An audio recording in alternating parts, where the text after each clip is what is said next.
दिशा सालियनची हत्या की आत्महत्या? दिशा सालियन प्रकरणाचा तपास किती दिवस करणार? उच्च न्यायालयाचा मुंबई पोलिसांना सवाल. मुंबई महापालिकेचं नवं जाहिरात धोरण. घाटकोपर होर्डिंग दुर्घटनेनंतर 18 महिन्यांनी नवं जाहिरात धोरण. एकनाथ शिंदेंच्या नाशिक जिल्ह्यामध्ये 3 सभा. इगतपुरी, भगूर आणि येवल्यामध्ये शिंदेंची तोफ धडाडणार. भगूरमध्ये भाजप राष्ट्रवादी विरुद्ध शिवसेना असा सामना. स्थानिक निवडणुकीसंदर्भामध्ये आज निकाल अपेक्षित. सर्वोच्च न्यायालयाच्या भूमिकेकडे राज्याचं लक्ष. वृक्षतोडीच्या विरोधानंतर महानगरपालिकेनं एक पाऊल मागे घेतल्याची चर्चा. नाशिकच्या तपोवनामध्ये कमी झाडांवर कुऱ्हाड चालण्याची शक्यता.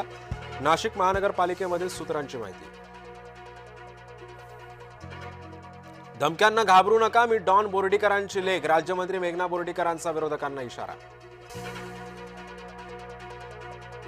हे देवेंद्र फडणवीसांचं सरकार. जास्त वळवळ कराल तर फडकून टाकू. भाजपचे आमदार आशिष देशमुखांचं वादग्रस्त वक्तव्य.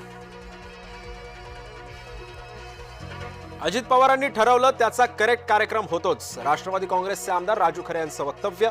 अजित पवार दिलेला शब्द पाळतात. राजू खरेंची माहिती.